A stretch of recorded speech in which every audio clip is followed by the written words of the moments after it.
देखिए, मैंने 5 साल पूर्व लोकसभा के चुनाव से पहले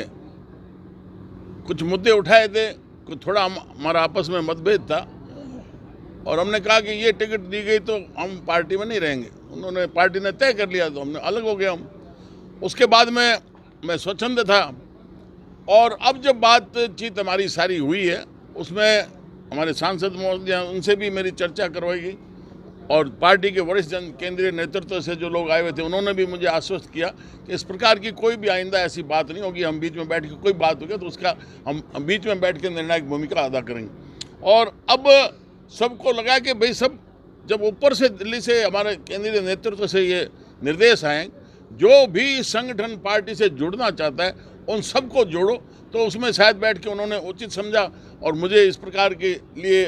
उन्होंने कहा तो मैंने सदस्यता ले ली और अब मुझे लगता है कि वो जहाँ भी उपयोग लेंगे। लेकिन हाँ, ये बात आप जो कह रहे हैं ये सही है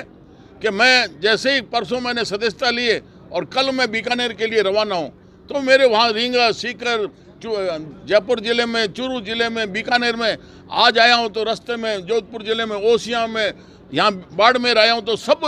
बहुत ज़्यादा प्रफुल्लित, उत्साहित और रिचार्ज हो गया हमारा कार्यकर्ता, ऐसा मुझे लगता है। तो निश्चित तौर पर घर परिवार सारा जब शादी में रूठे हुए भाई एक जाजम पर आ जाते हैं तो अच्छा वातावरण बनता है। आपने 2 टूक में कहा था कि वसुंधरा राजे को अगर महत्व नहीं मिलता है तो हम लोग थर्ड फ्रंट की बात की थी, तो उसको लेकर भी बातचीत हुई आपको? हाँ, ये मुद्दा था, पर ये सारा मुझे जो उन्होंने बात की है और तय कर लिया ये भी सारा है कि भाई केंद्र ने ये तय कर लिया कि किसी भी राज्य में जहाँ विधानसभा के चुनाव हो रहे हैं एक चेहरा कहीं भी सामने नहीं होगा। तो उसी हिसाब से मुझे लग रहा है कि राजस्थान हो, चाहे छत्तीसगढ़ हो, चाहे मध्य प्रदेश हो, चाहे अन्य जगह, एक चेहरा कहीं भी सामने नहीं होगा। पर ये मुझे महसूस किया और लगा कि वसुंधरा जी की भी पूर्व में अभी जो बैठकें हुई है, चाहे आज हो रही है, तो उसमें सब में उनका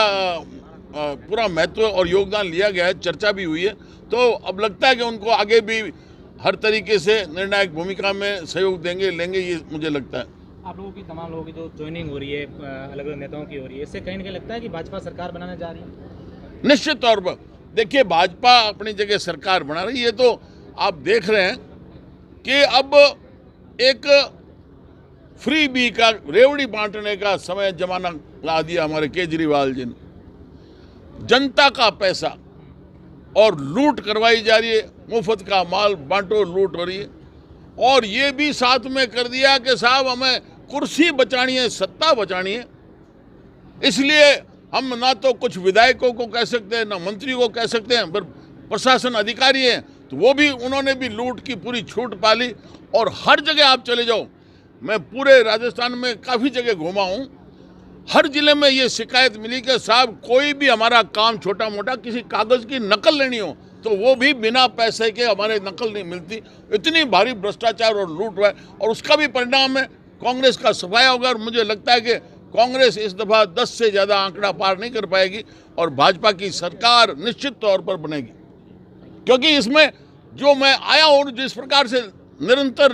लोग प्रफुल्लित होकर और जिस प्रकार से आगे आके लग रहे, छिपे हुए जो भाजपा बुजुर्ग कार्यकर्ता वो भी कल मुझे बीकानेर शहर में कहाँ अलग अलग जगह मिले, तो सारे रिचार्ज हो गए और ये वातावरण देखना आने वाले 10-15 दिनों में बिल्कुल बदल जाएगा।